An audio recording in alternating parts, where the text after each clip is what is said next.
네, 반갑습니다. 최정학 5장 공공선택이론 6번 투표제도 종합문제 이어서 보겠습니다. 각종 투표제도에 관해서 볼게요.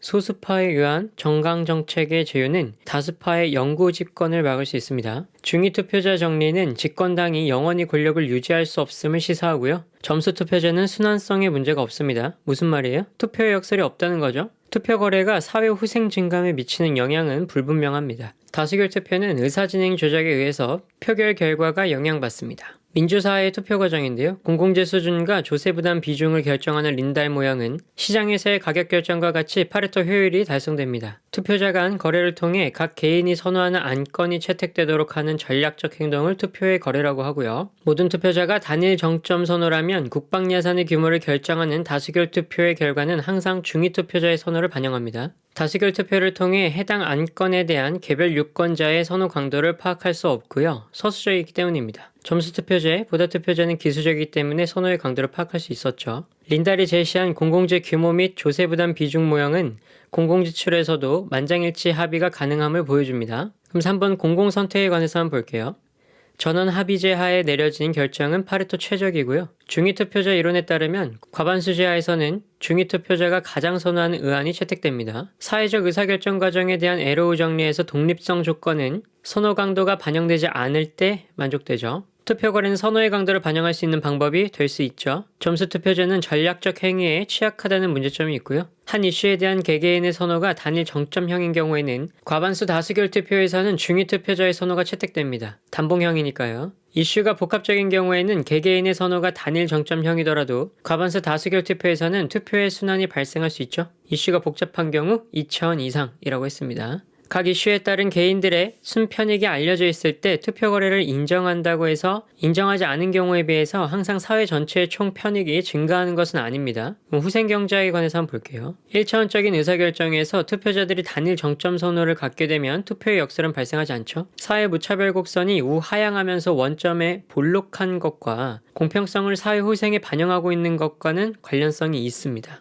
한 상품에 종량세가 부과된 상태에서 다른 상품에도 종량세를 부과하면 자원 배분의 효율성이 항상 악화되는 것은 아닙니다. 그러니까 이 종량세 부과, 즉 세금 부과가 늘어났다고 해서 자원 배분의 효율성이 항상 악화되는 건 아니에요. 이 상대 가격이 맞춰지면서 좀 완화될 수도 있습니다. 모든 사람들이 단일 정점의 선호를 갖게 되면 에로우의 불가능성 정리는 성립합니다. 모든 사람들이 단봉형 성향이 있다면 다수결 투표제 하에서는 중위 투표제에 의해서 사회적 의사결정이 이루어지게 되죠. 즉 중위 투표자를 독재자라고 봅니다. 비독재성을 성립시키지 못하기 때문에 맞는 문장이에요. 에로의 불가능성 정리에서 비독재성의 조건을 완화한다는 것은 단저 변환에 제약을 두는 것을 의미합니다. 좀 어렵죠, 말이? 독재성을 인정하면 사회 구성원에 일정한 제약을 둔다는 것을 의미하는 것과 같은 말이에요. 그러니까 단저 변환이란 뭐냐면 선호의 순서를 유지시키면서 효용의 크기값을 변화시키는 것을 말합니다. 위에 예시가 있어요. 이런 걸 말하는 겁니다. 그 다음에 7번 정치 과정에서 참가자의 행동 같이 볼게요. 니스카넨의 관료질 모형에 관해서 한번 볼까요?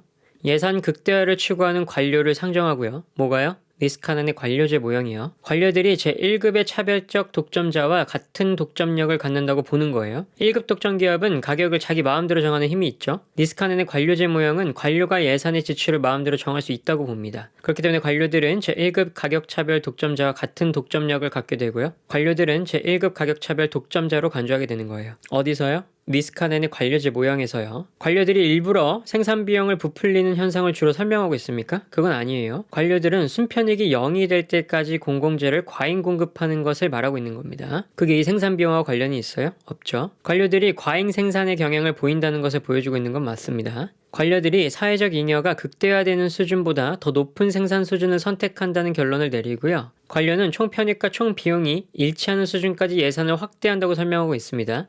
순편익이 0이 될 때까지 공공재를 과잉 공급한다. 관료가 목표로 하는 생산 수준은 총 편익 곡선이 총 비용 곡선과 교차할 때 달성하고요. 관료가 목표로 하는 생산 수준에서는 사회적 잉여가 완전히 소멸되어서 사회적 순편익이 0이 되죠. 관료들의 특권, 명성, 영향력은 자신이 집행하는 예산의 규모에 비례하게 됩니다. 그렇기 때문에 이 예산 규모를 늘리고자 노력을 많이 하겠죠. 니스카넨은 관료의 비능률은 공공재 산출의 비용 측면이 아니라 과도한 산출 수준에 있다고 주장하고 있어요. 정치가들은 사회 후생의 극대화를 추구하는 반면 관료들은 예산의 극대화를 추구하는 것으로 가정하고 있습니다. 뭐가요? 니스카넨의 관료제 모형이요. 지금 관료제 모형에 관해서 더 볼까요? 니스카넷 모형을 통해 결정된 공공재의 양은 미그빌레인저 모형을 통해 결정된 공공재의 양보다 많습니다.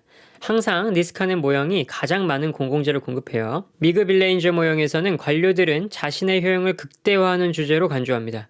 효용은 예산 규모와 예산상의 잉여에 의해서 결정된다고 가정하고요. 공공서비스 생산은 니스카넷 모형보다 더 작죠. 그래서 뭐라고요? 관료들은 자신의 효용을 극대화하는 주제로 간주하는 거 미그 빌그레인저 모형이라고요. 르모 로젠탈 모형은 관료와 투표자들의 관계를 통해서 예산 규모를 확대하고자 하는 관료들의 행동을 설명하고 있습니다. 관료들이 원하는 예산 수준이 기각되었을 때 대안이 되는 예상 수준을 사회적 잉여가 매우 낮은 수준에 설정하게 되는 거예요. 이게 정말 양아치 같은 행동이죠. 다은즈의 득표 극대화 모형에서 정치가는 정부의 경제활동에 따른 득표를 극대화하려고 합니다. 특수이익 집단이 갖는 강점은 구성원들이 공유하는 명백한 목적의식, 조직력, 높은 투표율 등입니다. 양아치 누구예요? 르모 로젠탈 모형이요.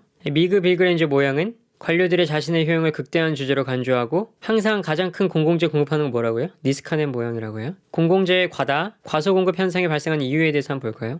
정치적 결탁 내지 타협 등의 정치적 전략이 존재하기 때문이고요. 가치재의 공급에 있어 다수결 원칙에 의거한 의사결정이 이루어지기 때문입니다. 다수결 원칙에 의한 공공재 공급 수준은 사회적 최적 수준보다 많을 수도 있고 적을 수도 있어요. 간접세 중심의 세제하에서 재정적 환상 현상이 존재하기 때문입니다. 그러니까 재정 착각이 발생한다는 거예요. 세금을 좀 덜 내는 듯한 느낌이 되죠. 특수한 이익 집단이 사회 내에 존재하기 때문이고요. 충분한 정보를 가지고 있지 못한 투표자의 무지 때문이기도 합니다. 과다 또는 과소 공급이 발생한 이유 중에 하나네요. 그럼 예산 결정 마지막으로 볼까요? 뷰캐넌은 다수결 투표에 의한 정치적 과정이 예산을 팽창하는 결과를 야기한다고 주장합니다. 철의 삼각형인데 뷰캐넌이 다수결 투표에 의해 정치적 과정이 예산을 팽창한다는 결과를 야기한다고 주장하고 있어요. 니스카넷 모형에서 관료들이 선호한 예산의 최적 수준은 예산 산출 곡선이 총 비용 곡선과 교차할 때 달성된다고 했습니다. 니스카넷은 관료들에 의해 예산 과정의 비능률은 공공재 산출의 비용 측면이 아니라 과도한 산출 수준에 기인한다고 주장했죠. 갈브레이스는 표 획득을 위해서 정치가의 선전 등의 영향으로 공공재가 필요 이하로 과소 공급되는 경향이 있다고 주장합니다. 그러니까 홍보 부족으로 공공재에 대한 선호가 과소하다고 주장해요. 누가요? 갈브레이스가요. 르모 로젠탈 모형에서 관료들이 원하는 예산 수준을 달성하는 방법은 대안으로 제시되는 회복 수준을 투표자의 잉여가 매우 낮은 수준으로 설정하는 것이다. 양아치라고 했습니다. A를 달성하고 싶은데 안 해줘요. 그럼 대안인 B를 형편없는 것을 제안해서 A를 선택하게끔 하는 방법입니다. 르모 로젠탈의 양아치라는 건 아닙니다. 관료들의 행동이 양아치라고 하는 겁니다. 저희 여기까지 5장 공공선택 이론 봤고요. 다음 6장 공공경비와 예산제도 같이 볼게요. 수고하셨습니다.